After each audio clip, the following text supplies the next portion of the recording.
Assalamualaikum warahmatullahi wabarakatuh. Perkenalkan, nama saya Aisyah. Di video ini saya bersama dengan teman saya Aisyah Sofiatur Rohma dan juga Alvin Amalia dari kelompok 4 akan membahas materi tentang evaluating work through employee survey, yaitu mengevaluasi pekerjaan melalui survei karyawan.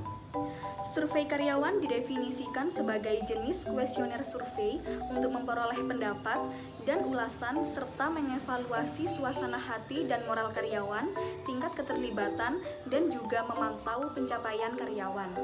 Umumnya, survei karyawan ini digunakan oleh human resource dan anggota manajemen organisasi serta dirahasiakan untuk memotivasi tenaga kerja untuk mengomentari pengalaman baik dan buruk mereka tanpa ragu-ragu. Nah, survei karyawan ini adalah media umpan balik karyawan yang integral untuk mendapatkan perspektif tentang faktor-faktor seperti budaya kerja, manajer langsung, dan elemen yang memotivasi atau yang menurunkan motivasi karyawan di tempat kerja. Berdasarkan gambar di samping saya ini, saya bisa menjelaskan bahwa survei karyawan itu perlu untuk pengembangan organisasi. Dan umpan balik survei adalah salah satu konsep yang utama sebagai bagian dari pengembangan organisasi.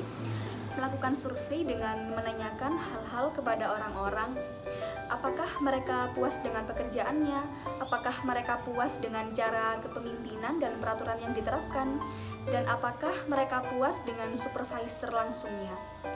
Nah, intinya adalah tentang kepuasan. Itu adalah gagasan awal bahwa semakin banyak orang yang puas dengan pekerjaannya dan dengan lingkungan kerja mereka yang semakin produktif, maka potensi perusahaan untuk berkembang itu akan semakin baik. Terkadang banyak hal-hal yang berubah karena orang-orang benar-benar tidak merasa puas.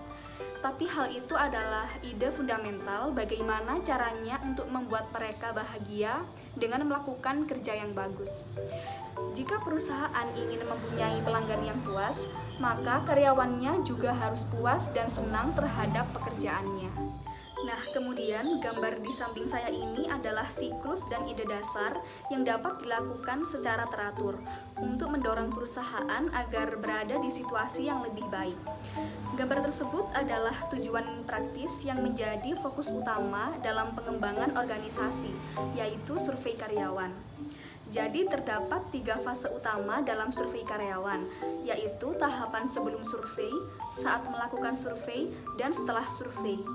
Jadi sebelum melakukan survei pasti akan dilakukan perencanaan dan pengaturan terlebih dahulu. Kemudian berkomunikasi kepada karyawan mengenai survei, dan kemudian setelah itu orang-orang menjadi berpartisipasi dan survei pun berlangsung dan karyawan menanggapi kuesioner. Kemudian, fase tindak lanjut dimulai yang dihasilnya akan diumpankan kembali kepada karyawan secara bertahap. Nah, perusahaan melakukan evaluasi apa yang berjalan dengan baik dan apa yang tidak berjalan dengan baik, serta apa yang harus dilakukan dengan lebih baik. Dalam melakukan survei, langkah pertama yang harus dilakukan adalah dengan menentukan topik. Tentang apa survei itu? Apakah tentang pekerjaan, supervisor, komunikasi, peluang karir, atau keseimbangan pekerjaan kehidupan? Jelaskan sejelas mungkin tentang apa survei itu. Perusahaan harus berhati-hati dalam memberikan pertanyaan yang diajukan. Setiap perusahaan melakukan survei, perusahaan harus menyesuaikan pertanyaan sesuai dengan apa yang dimaksud. Bagaimana perusahaan mengembangkan kuesionernya? Perusahaan harus memahami pertanyaan apa yang harus dimaksudkan ke dalam kuesioner yang akan menjadi survei karyawan.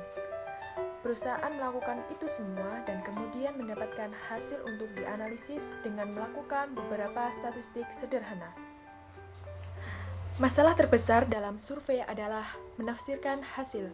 Di sini ada 4 cara bagaimana menafsirkan hasil, yakni yang pertama membandingkan item berdasarkan hasil yang absolut, yang kedua membandingkan hasil dengan tolak ukur internal dan eksternal, yang ketiga membandingkan dengan survei sebelumnya, dan yang keempat membandingkan hasil dengan target yang ditetapkan sebelum survei.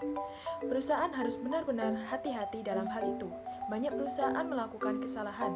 Mereka telah melakukan survei yang terbaik, tetapi mereka menafsirkan hasil dengan cara yang salah dan kemudian mengarah pada kesimpulan yang salah. Cara terbaik untuk menangani hasil adalah dengan membandingkan hasil dengan apa yang perusahaan ingin capai. Selanjutnya yaitu ditindaklanjuti atau follow up. Dan hal yang paling penting adalah apa yang akan perusahaan lakukan dengan hasil dan bagaimana benar-benar menemukan cara yang tepat untuk melakukan tindakan yang tepat agar di masa depan perusahaan dapat mendapatkan hasil yang lebih baik. Perusahaan butuh yang namanya hubungan komunikasi atau interaksi yang lebih dekat dengan karyawan. Kualitas menjadi bagian yang terpenting. Kualitas karyawan adalah kunci kesuksesan masa depan perusahaan. Perusahaan harus bisa membedakan feedback seperti apa yang akan diberikan karena tidak semua karyawan memiliki kesamaan. Perusahaan memiliki potensi untuk menjadi lebih baik. Penting juga bagi perusahaan untuk melihat peluang untuk menjadi lebih baik. Untuk mendapatkan keunggulan kompetitif di pasar tenaga kerja, perusahaan benar-benar harus mempunyai strategi yang baik dan sesuai atau bertindak secara strategis tentang survei karyawan ini.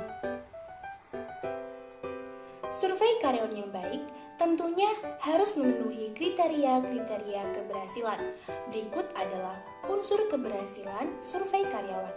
Yang pertama, survei diadakan dengan administrasi yang sederhana, mudah, dan praktis, baik menggunakan paper maupun menggunakan online, agar lebih mudah dapat menggunakan pihak ketiga. Yang kedua, mampu menjangkau lapisan karyawan dengan metode yang tepat. Yang ketiga, kerahasiaan dapat tetap terjaga. Yang keempat, sosialisasi yang tepat maksud dan tujuan survei agar informasi dan data dapat didapatkan dengan benar. Dan yang paling penting adalah tindak lanjut dari hasil survei itu sendiri. Survei karyawan yang baik dan tepat dapat dilakukan secara benchmarking, sehingga perusahaan dapat mengetahui tingkat komitmen karyawan, kecenderungannya terhadap industri dibandingkan dengan perusahaan lain atau kompetitor. Maka tidak heran jika majalah sekelas Fortune menerbitkan perusahaan terbaik setiap tahunnya. Dan gaji hanya merupakan salah satu faktor. Banyak faktor lainnya seperti lingkungan kerja, tingkat komitmen, kepuasan kerja, serta suasana kerja yang menjadi faktor yang sangat berarti. Berikut adalah 10 tips untuk mendesain survei karyawan yang sempurna. Yang pertama, identifikasikan apa yang ingin Anda liput dalam survei karyawan. Yang kedua, ajukan pertanyaan yang perlu dimasukkan ke dalam survei. Yang ketiga, buatlah survei tetap singkat dan sederhana. Yang keempat, ajukan satu pertanyaan dalam satu waktu untuk memberikan kejelasan pada responden. Dan yang kelima, gunakan bahasa yang mudah dipahami oleh responden. Yang keenam, pertanyaan terbuka atau pertanyaan tertutup. Yang ketujuh, luangkan waktu untuk merancang survei Anda. Yang kedelapan, analisis survei setelah mengumpulkan. Yang kesembilan, buat laporan ringkasan Anda. Dan yang terakhir, simpulkan rencana tindakan Anda. Sekian presentasi dari kelompok kami tentang mengevaluasi pekerjaan melalui survei karyawan. Kurang lebihnya mohon maaf. Wassalamualaikum warahmatullahi wabarakatuh.